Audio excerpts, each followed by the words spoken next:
말씀사랑 가족 여러분, 안녕하셨습니까? 우리 또 오늘 하나님의 말씀 같이 공부하도록 하겠습니다. 오늘 같이 상고할 하나님의 말씀은 마태복음 20장 17절에서 28절의 내용을 함께 살펴볼까 생각합니다. 잠깐요. 제가 화면을 전환하고요.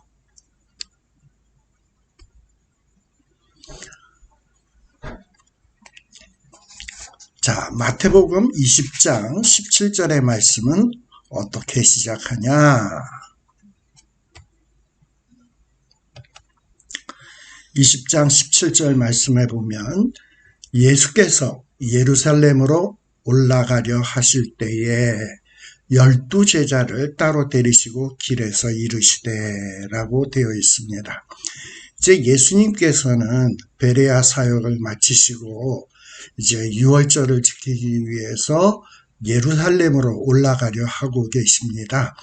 이제 예루살렘에 올라가시게 되면 이제 사람들에게 넘기워지고 그리고 이방인들에게 또 넘기워지고 그 다음에 채찍에 맞으시고 고난받으시고 마침내는 십자가에 못 박혀 죽으시게 되는데 정말 이 예루살렘으로 올라가시는 그 길은 이제 고난의 길을 향하여 올라가신다라고 볼 수 있습니다.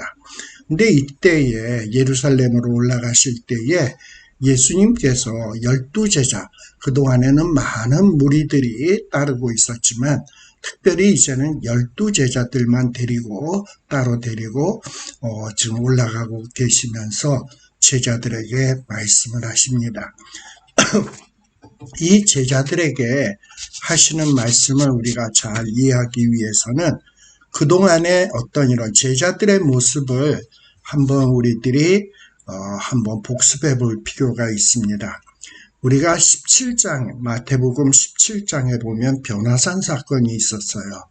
이 예수님께서 이 변화산, 높은 산에 올라가실 때에 특별히 베드로, 요한, 야고보 세 제자를 데리고 변화산에 올라가서 놀라운 광경을 그 세 제자들에게 보여주셨습니다. 아마도 이러한 경험을 한 세 제자는 우리들은 다른 9명의 제자들보다 좀 특별해. 우리는 특별히 주님이 더 사랑하는 제자들이야. 그러니 우리들은 다른 제자들보다 훨씬 더 우리가 주님 앞에 인정받는 자들이야 라는 이런 우월의식을 가졌을 수도 있겠다라는 생각이 듭니다. 반면에 변화산에 가지 못하고 산 아래 남아있었던 9제자들은 우리 예수님은 왜 저 세 제자만 데리고 올라가지? 우리는 무슨 가만히 떼기야? 우리는 가만히 있으니까 이렇게 내버려 두는 거야? 뭔가 좀 예수님에 대해서 불평의 마음을 가졌을 수도 있고 특별히 베드로, 요한, 야고보에 대해서 시기하고 질투하는 마음도 있었을 것이라고 생각이 되어집니다. 아무튼 변화산에서 놀라운 광경을 체험한 세 제자들 그리고 예수님 이제 산에서 내려오실 때에 예수님이 산에서 내려오실 때 세 제자가 묻죠. 엘리야를 우리가 변화산에서 봤는데 엘리야를 봤는데 도대체 예수님이 오시기 전에 엘리야가 온다 그랬는데 우리는 지금 이 변화산에서 엘리야를 처음 봤는데 이게 도대체 어떻게 된 거냐? 그때에 예수님은 세례 요한이 바로 엘리야다라는 것을 말씀해 주시죠. 그리고 세례 요한이 엘리야가 세례 요한의 모습으로 왔는데도 사람들이 알지 못하고 그리고 세례 요한은 고난받고 순교했다. 라는 말씀을 하십니다. 근데 이렇게 세례 요한이 고난받고 순교한 것처럼 예수님도 이제 장차 고난받고 그리고 십자가에 못 박히실 것을 예언을 하게 되죠. 그런데 이런 예수님의 말씀을 과연 제자들이 올바로 이해를 했는가 하는 것을 우리가 생각해 볼 필요가 있습니다.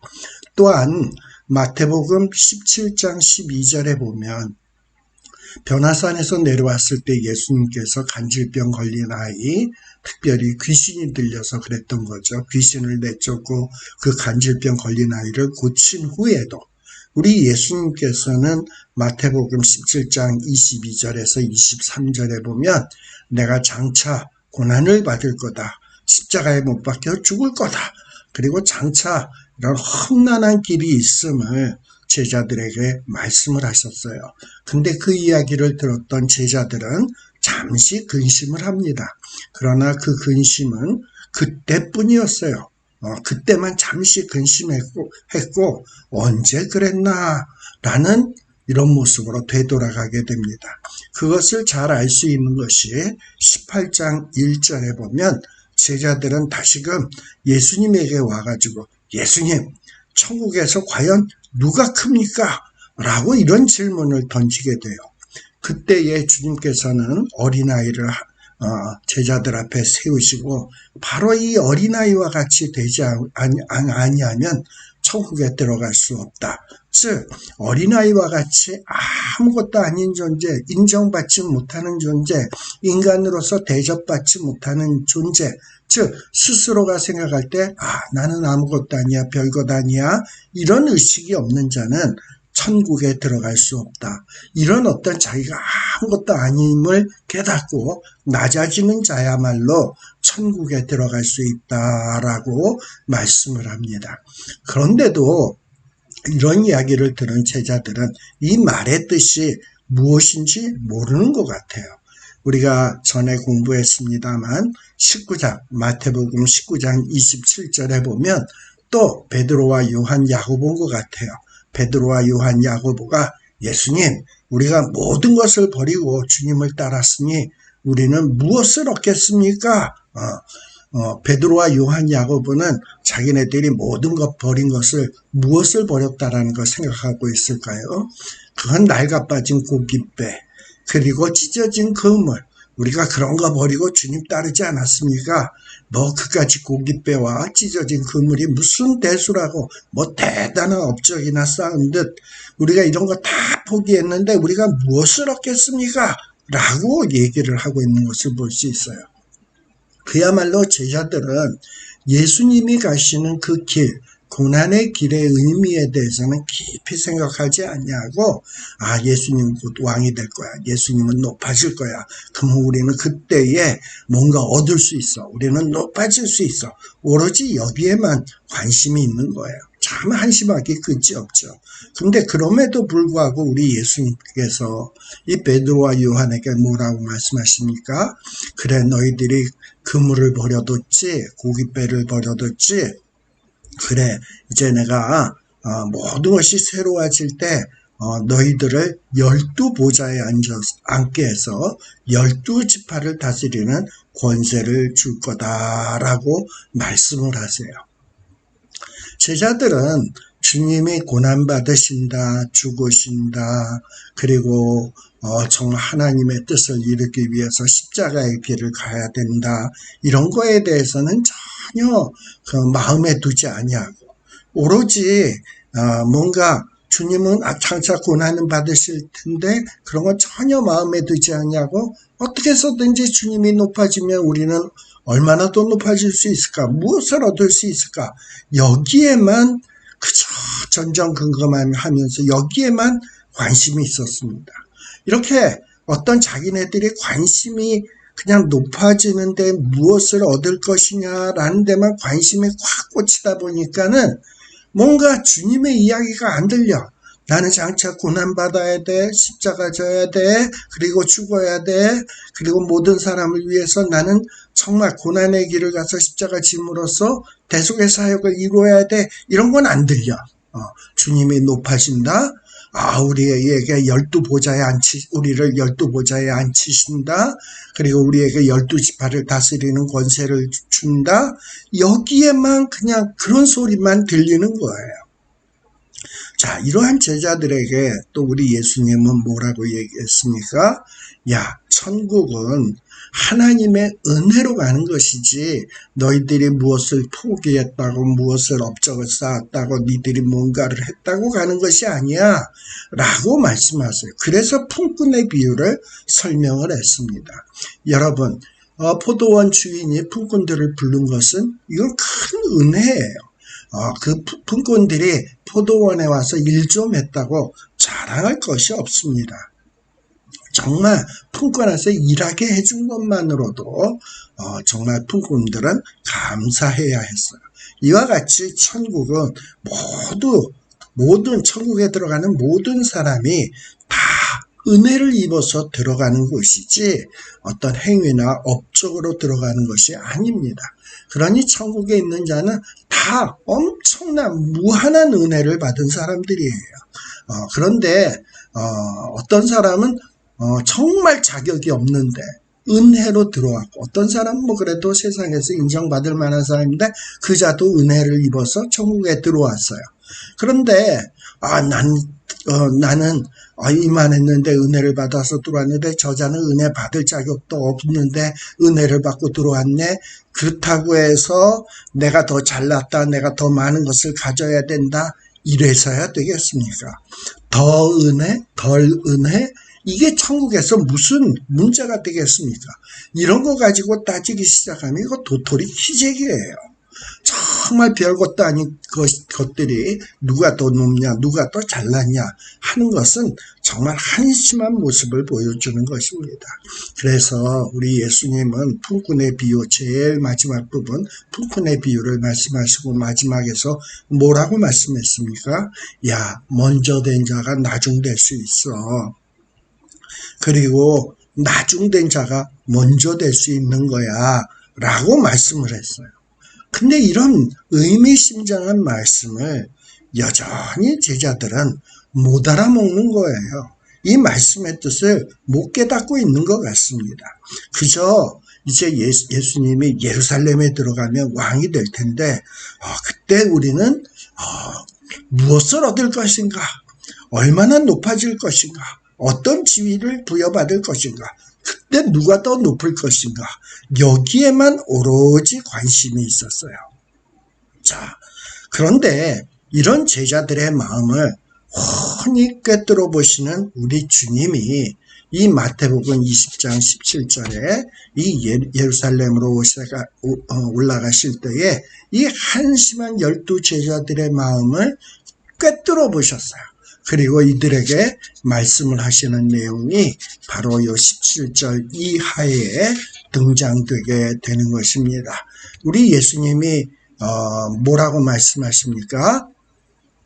18절에 보게 되면 보라, 우리가 예루살렘으로 올라간다.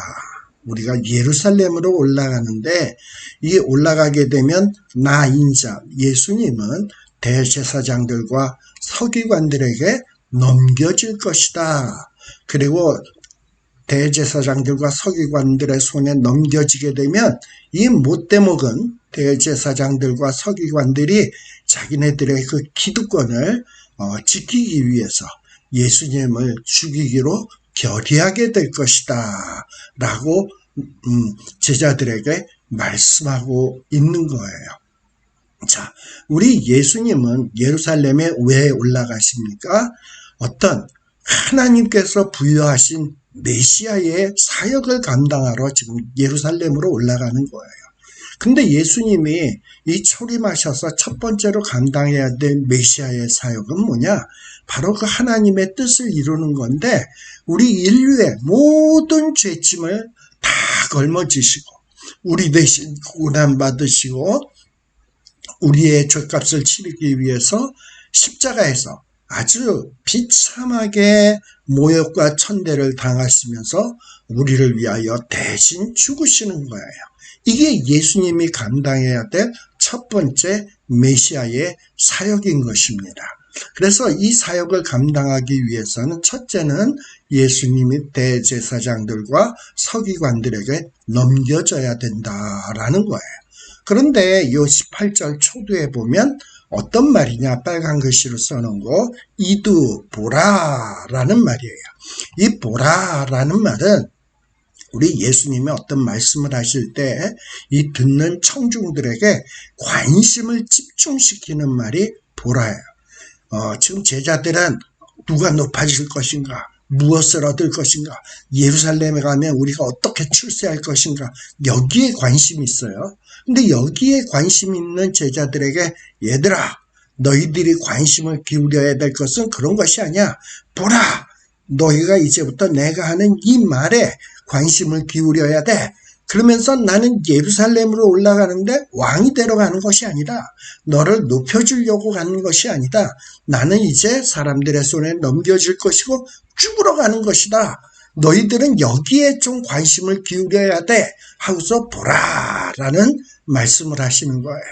바로 예수님이 예루살렘에 가시는 이유는 첫째는 못돼 먹은 대제사장들과 서기관들에게 넘겨지는 거예요.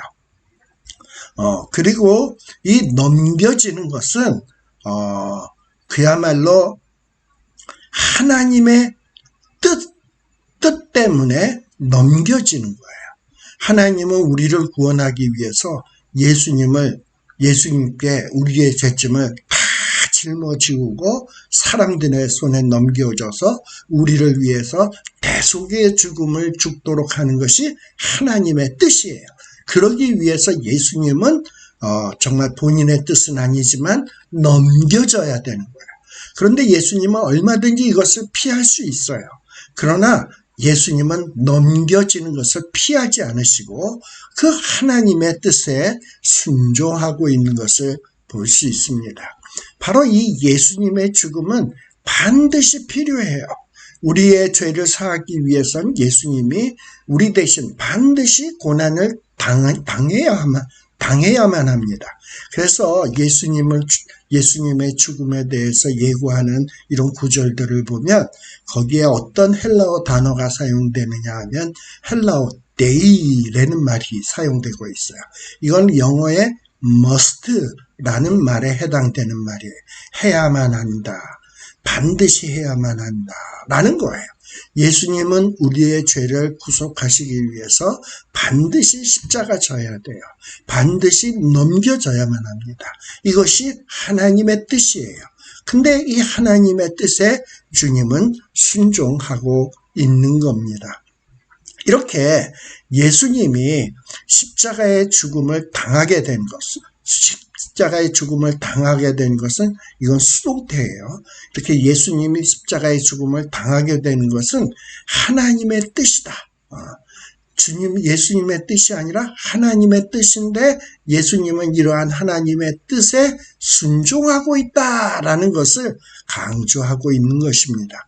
자, 그런데 이런 엄청난 정말 이 의미가 있는 이 주님의 말씀을 과연 제자들은 이 당시 예수님이 말씀할 당시에 이 말씀을 이해하고 있었는가? 전혀 이해하지 못했습니다. 그러나 예수님이 십자가에 달려 돌아가시고 그리고 부활하신 후 이 제자들이 예수님의 부활을 목도하죠. 그리고 예수님이 승천 후 오순절 성령의 임재를 경험하고 난 다음에야 비로소 이 말씀의 뜻이 무슨 뜻인지 알게 된 거예요. 그리고 이 성령 체험을 하고 나아가서 복음을 증거하게 된 것입니다. 그래서 사도행전 2장 23절, 4장 27절, 28절에 보면 야, 너희들이 예수님이 십자가에 못 박혀 죽은 거 알지? 그리고 예수님이 부활하신 것도 알지? 바로 이 예수님이 십자가에 죽으신 것 그리고 부활하신 것은 이미 오래전에 하나님이 정하신 뜻이야 라고 분명히 밝히고 있어요. 또 사도 바울도 로마서 4장 25절에 보면 우리 예수님이 이렇게 넘겨줌을 당한 것은 뭐냐? 우리 죄를 대신 지기 위해서 내오줌을 당한 것이다. 이것이 바로 하나님의 뜻이다. 라고 로마서에서 말씀하고 있는 거예요. 이 사도행전 2장 23절을 보면 이렇게 되어 있습니다. 그가가 누구겠습니까? 예수님이 하나님께서 정하신 뜻과 미리 아신 대로 내준 바 되었거늘 이라고 되어 있어요. 이렇게 예수님이 가시는 길은 늘 하나님의 뜻을 이루기 위해서 가고 있어요. 근데 제자들은 뭐에 관심이 있습니까? 그들의 뜻은 뭡니까? 어떻게 하면 우리가 높아지지? 어떻게 하면 내가 남보다 나아지지? 내가 어떻게 하면 무엇을 얻을 수 있지? 오로지 여기에만 관심이 있어. 그러나 예수님은 하나님의 뜻을 내가 이루러 이 땅에 왔지. 바로 이 하나님의 뜻을 이루려면 사람에게 넘겨줘야 되고 멸시와 천대를 받아야 되고 채찍에 맞아야 되고 마침내는 십자가에서 피를 뚝뚝 흘리면서 죽어야 되는데 정말 하고 싶지 않은 일이지만 하나님의 뜻이라면 내가 이 뜻에 순종해야 돼.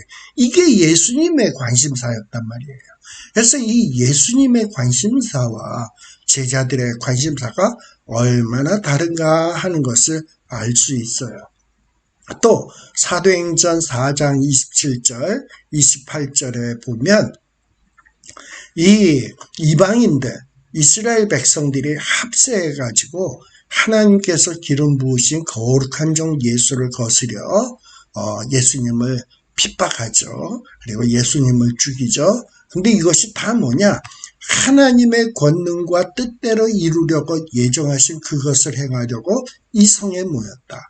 심지어 이방인들과 이스라엘 백성들이 합세해서 주님을 핍박하고 주님을 죽이는 이 일도 뭐냐? 하나님의 권능과 뜻이다. 그리고 이 뜻을 이루기 위해서는 예수님이 기꺼이 넘겨줌을 당하고 그 하나님의 뜻에 순종하고 있다라는 거예요. 이게 예수님의 모습입니다. 자, 그런데 마태복음 20장 19절에 보면 이 바리새인들과 대제사장들 이들이 예수님을 넘겨받죠. 그리고서는 이 넘겨받은 예수님을 이방인들에게 넘겨주어서 그를 조롱하며 채찍질하며 십자가에 못 박게 했다라고 되어 있어요. 자, 여기에서 지금 넘겨주어라는 말은 일종의 이거는 능동태 직설법이에요. 능동태. 자, 아까 넘기워지다라는 말은 대제사장들과 서기관들에게 넘기워지다라는 것은 수동태로서 이건 하나님의 뜻이었어요. 대제사장들, 서기관들에게 넘겨지는 것은 하나님이 오래전서부터 대속 구속사역을 이루기 위해서 예수님이 넘겨지도록 하나님이 뜻하신 바였습니다.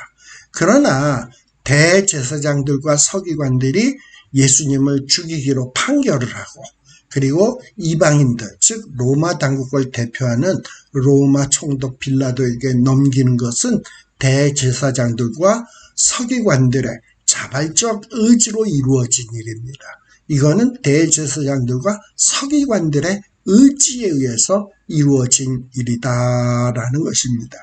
사실 이 대제사장들, 서기관들은 예수님의 인기가 나날이 높아지게 되니까 이러다가는 우리가 백성들에게 받던 존경을 다 예수님에게 빼앗기게 되겠다. 우리가 그동안 누리던 모든 기득권을 예수님에게 다 빼앗기고 말겠다. 그러니 예수를 가만두어서는 안 되겠다. 이러고서는 예수님을 죽이기로 작정을 했어요. 그러나 이 유대 사람은 암만 대제사장 서기관이라 하더라도 그리고 재판에서 죄가 있다라고 판명이 돼도 이 유대 사람의 힘으로 어떤 그 죄수를 죽일 수가 없어. 사형의 권한은 오로지 그 당시 이 유대 나라를 지배하고 있었던 유대 나라를 식민지로 통치하고 있었던 로마 나라의 권한이었다 이 말입니다. 그러니 대제사장과 서기관은 자기네들이 예수님을 신성 모독죄로 이건 죽어 마땅하다라고 판결을 해놓고서도 예수님을 죽이고 싶어도 죽일 수가 없는 거야. 근데 죽여야 돼. 그러니 어떡합니까? 잘못된 것을 알면서도 그래 이방인의 손에 넘기자. 그래서 죽여버리자. 그래야 우리가 기득권을 지킬 수 있지.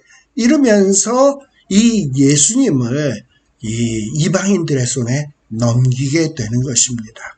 이렇게 예수님의 죽음 그리고 유대인들의 손에 넘겨지는 것 이것은 하나님의 정확한 의지와 뜻이었습니다. 그리고 예수님은 그 뜻에 순종했어요. 그러나 대제사장들과 서기관들이 이 죄 없는 예수님을 죽이기 위해서 이방인들에게 넘긴 것은 정말 하나님을 대적해서 자신들의 의지로 하나님을 대적한 것이다. 그리고 예수님을 죽인 것이다. 정말 용서받을 수 없는 죄죠.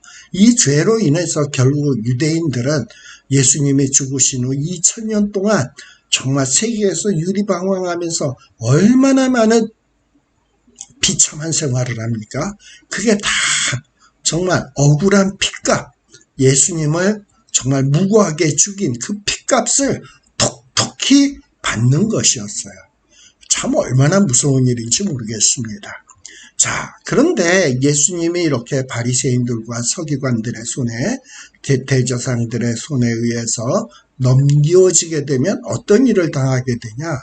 예수님은 조롱받는다, 채찍질 당한다, 십자가에 못 박히게 된다. 여기 조롱당한다, 채찍질 당한다, 십자가에 못 박히게 된다. 세 개의 동사들이 사용되고 있는데 점점 그 고난의 강도가 높아지는 것을 볼 수 있어요. 점진적으로 그 고통이 점점 극심해진다 이 말입니다. 근데 그 극심한 고통이 어디를 향하고 있습니까? 십자가를 향하고 있어요. 특별히 여기 조롱이라는 말 속에는 어떤 일도 있냐? 침뱉음을 당하는 것. 그 얼마나 모욕적입니까? 또 예수님의 머리 위에 가시관을 씌우죠. 야, 네가 유대인의 왕이라며? 근데 왜 왕관이 없어? 우리가 너에게 왕관 해줄게. 이러면서 정말 뾰족한 가지가 그냥 불쑥불쑥 솟아있는 그 가시관을 예수님의 머리 위에 팍 씌운단 말이에요. 예수님의 그 이마가 찢어지고 피가 콜콜콜콜 쏟아지죠. 이게 얼마나 정말 모욕입니까? 또 예수님이 십자가 지실 때 십자가 그 머리 위에 판말에다가는 자칭 유대인의 왕이라 뭐 이런 말도 썼단 말입니다. 얼마나 예수님을 갖고 노는 겁니까? 얼마나 예수님을 멸시천대 모욕하는 것입니까? 또 그것도 거기에서 모자라서 예수님을 소나 짐승에게나 하는 채찍질을 해요. 여러분들 패션 오브 크라이스트라고 하는 영화를 봤습니까? 그때 채찍질을 할 때마다 살점이 쭉쭉 터져나가고 찢어지는 거 보았죠? 그리고 피가 촉활활 나오는 거 보셨죠? 이렇게 채찍질을 하고 그리고 마침나는 십자가에다가 커다란 대못으로 쾅쾅쾅쾅 하고 못 박는 일을 하게 된 거예요. 여러분들의 손에다가 조금만 가시만 찔려도 우리는 얼마나 아픕니까? 그런데 그 대못을 박았다. 그러니 예수님이 얼마나 고통과 정말 고난을 당하셨겠습니까? 그러나 예수님이 그렇게 비참하게 죽으시지만 예수님은 죽음에 머물러 있지 아니하고 제3일 후에 살아나셨죠. 자, 그런데 이렇게 영광의 부활을 하기까지는 먼저 선행해야 될 일이 있어요. 고난받으시고 낮아지시고 십자가에 죽어야 되는 일이에요. 이렇게 하나님의 나라, 주의 나라, 천국은 누군가가 죽기까지 낮아짐으로 만들어지는 나라예요. 바로 우리 예수님이 죽기까지 낮아짐으로 만들어진 나라입니다.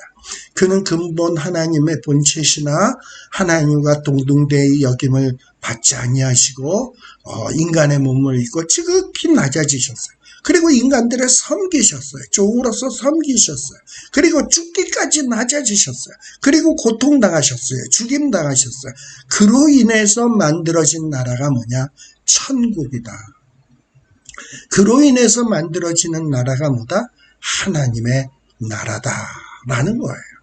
우리는 이런 하나님의 나라가 어떻게 이루어졌는지 이것을 잘 깨달아 알아야 돼요. 진정한 천국의 의미가 무엇인지를 제대로 알아야 돼요.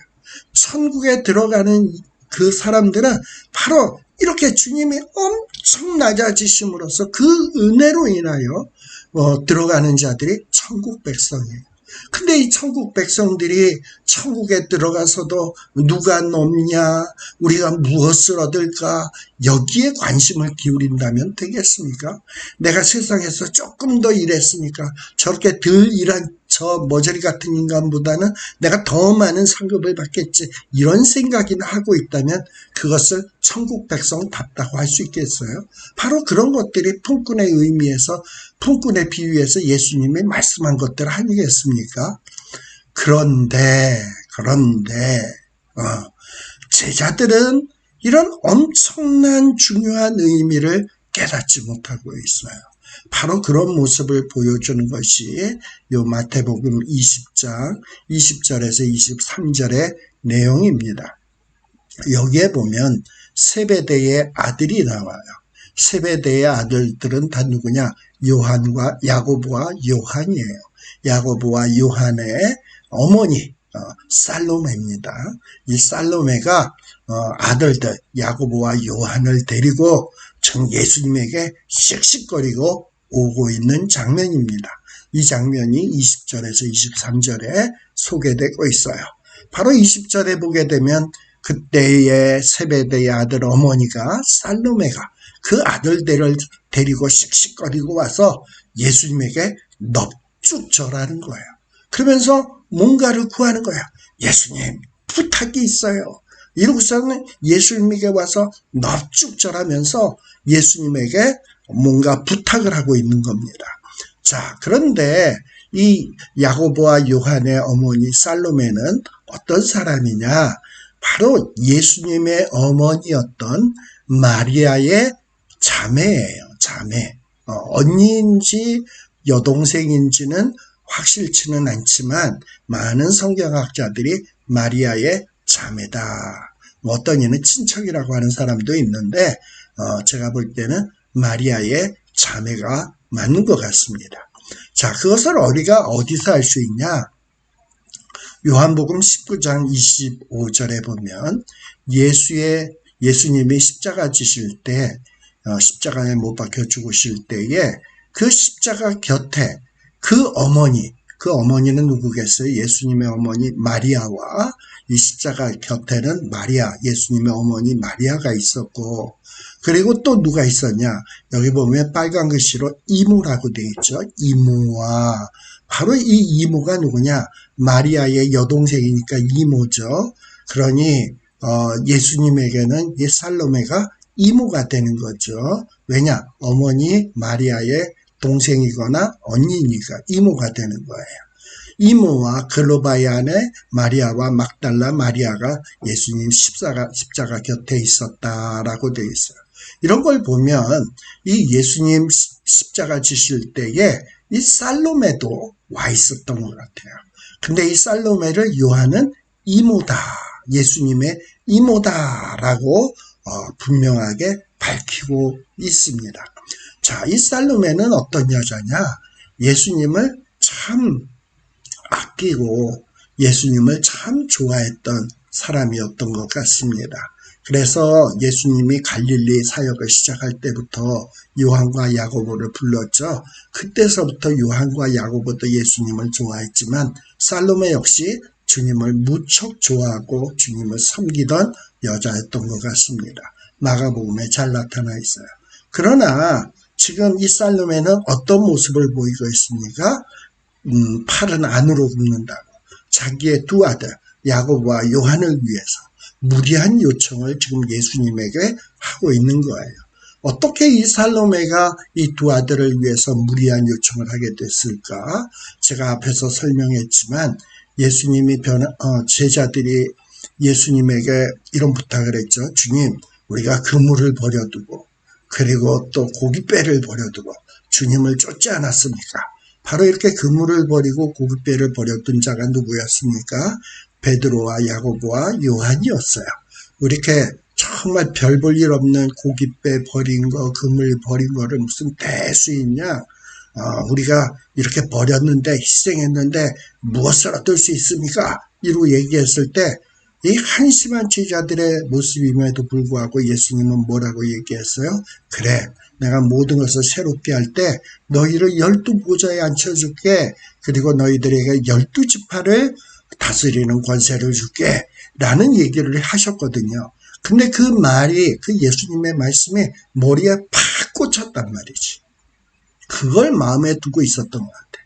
그리고 그것을 아마 집에 가서 아버지 세베대 그리고 어머니 살로메에게 글쎄 아버지 어머니 우리가 고깃배 버려두고 그리고 금을 버려두고 예수님 쫓은 거 엄마 아버지도 알잖아요. 우리가 모든 것을 이렇게 버리고 예수님을 쫓았는데 우리가 무엇을 얻겠습니까? 하고 물었더니 예수님이 글쎄요 우리를 12보좌에 앉게 해주겠대요. 그리고 뿐만 아니라 12지파를 다스리는 권세를 준다고 하지 뭡니까? 뭐 이러고 얘기를 한 것 같아요. 그랬더니 그런 얘기가 이 살로메의 귀에도 머릿속에 콱 꽂혔겠죠. 그래 너희들을 그렇게 높게 해주실 때 그런데 다른 제자들은 금을 버리지 않았잖아. 또 고깃배 버리지 않았잖아. 그러니까 너희들은 예수님의 우편 좌편에 앉아야 돼. 내가 예수의 이모니까 내가 가서 부탁을 하면 아마도 예수는 내 말을 거부할 수 없을 거야. 내가 그동안 예수님께 투자한 게 얼마냐? 내가 예수님을 위해서 얼마나 맛있는 거 해드리고 빨래 해드리고 얼마나 내가 충성 봉사했냐? 그런데다가 내가 이모 아니냐? 내가 부탁하면 뭔가 예수님을 그 부탁을 거절할 수 없을 거야. 아마도 이런 마음으로 이 두 아들을 데리고 살로메가 온 것 같아요. 그런데 이런 한심한 모습을 살로메가 한심한 모습을 보인다고 해서 우리가 살로메를 결코 과소평가해서는 안 됩니다. 이 살로메는 이런 한심한 모습을 보이기도 하지만 이 살로메의 섬김의 모습은 참 우리에게 모범이 돼요. 다른 제자들은 다 예수님이 고난당할 때 배신하고 도망갔는데 이 살로메는 예수님의 죽음까지 끝까지 함께했던 자예요. 아까도 제가 말씀드렸지만 예수님의 십자가에 못 박혀 죽으실 때 요한 이외에 다른 제자는 하나도 거기 없었어요. 그런데 살로메는 마리아와 함께 그 자리에 있었습니다. 또 예수님이 죽으신 후에도 예수님의 장사를 예비했어요. 아리마대 요셉이 예수님의 시체를 새 무덤으로 옮겼다라는 사실을 확인한 후에 돌아가서 예수님의 정말 장사를 내가 좀 잘 이렇게 관리를 해줘야지. 그래서 향품을 사서 향유를 가지고 예수님의 그 장사를 뭔가 이렇게 처리를 하려고 온 것을 누가복음 23장 50절에서 56절에 보면 나와 있어요. 또 그뿐입니까? 안식일이 지나자 예수님이 부활하시죠? 근데 바로 이 부활의 소식을 정말 가장 먼저 듣게 되는 자들이 누구냐? 살로메예요. 살로메와 막달라 마리아와 야고보의 어머니 마리아와 함께 무덤에 갔다가 부활의 소식을 듣게 되기도 합니다. 이만큼 살로메는 한심한 모습도 보이지만 끝까지 예수님을 섬기는 충성스러운 여자였다라는 거예요. 그러다 보니까 이 놀라운 부활의 축복의 부활의 소식을 그야말로 사도들보다도 먼저 듣게 하시고 그 부활의 소식을 사도들에게 전할 임무를 부여받는 이런 특권까지도 받게 됩니다. 그리고 이 역사에 의하면, 역사 전설에 의하면 자기의 소유로 예수를 섬겼던 살로메는 끝까지 부활의 증인으로서 이웃들에게 많은 덕을 끼치며 살았다라고 전해지고 있습니다. 자, 그런데 이런 살로메가 지금은 어떤 모습을 보이냐? 한심한 모습을 보이고 있는 거예요. 예수님에게 와서 넙죽 엎드려서 부탁이 있어요. 그랬더니 예수님이 이르시되 무엇을 원하느냐? 무엇을 원하느냐? 라고 예수님이 말씀하십니다. 근데 그때에 이 살로메는 뭐라고 얘기하냐? 내 두 아들 있잖아요. 그때 이 내 두 아들을 주님이 높아지실 때 이 주님의 나라에서 하나는 주의 우편에 하나는 주의 좌편에 앉게 명하여 주세요. 라고 얘기를 하는 거예요. 이 살로메 그리고 야고보와 요한이 생각하는 나라는 어떤 나라입니까? 그들이 생각하는 나라는 로마와 같은 권력으로 지배하는 그런 나라를 생각하는 것 같아요. 사람들에게 정말 존경과 경배를 받는 왕이고 그리고 그 앞에서 권세를 부리는 어떤 왕, 이런 나라를 생각하고 있었던 것 같아요. 그러나 주님의 나라는 살로메와 그 아들들이 생각한 것과 같은 이런 세상 권력 구조 같은 것으로 이루어지는 나라가 아닙니다. 예수님은 일찍이 예루살렘으로 올라가는 도상에서도 나는 십자가에서 죽어야 돼, 고난받아야 돼 라고 말씀을 했어요. 나는 지금 예수님은 예루살렘으로 올라가면서 뭐라고 얘기합니까? 나는 죽으러 간다, 고난받으러 간다, 죽으러 간다 라고 말씀하고 있는 거예요.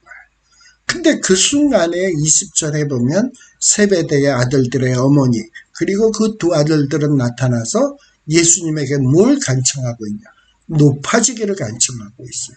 예수님은 난 고난받아야 돼, 죽어야 돼, 하나님의 나라를 이루려면, 하나님의 뜻을 이루려면 나는 고난받아야 돼, 죽어야 돼, 이래야 되는데 우리들은 우리의 뜻을 이루기 위해서 주님 우리를 높아지게 해주세요. 우리 하나는 좌편에 하나는 우편에 앉게 해주세요. 이런 것을 간청하고 있다 이 말입니다. 정말 예수님의 생각, 살로메와 두 아들들의 생각 얼마나 차이가 납니까? 자, 그래서 이렇게 대조되는 모습으로 지금 요 마태복음에서는 이 뭔가 긴장감을 지금 유발시키고 있는 겁니다. 자, 그러나 이 야고보와 요한, 어머니 살로메의 간청은 어리석은 간청이에요.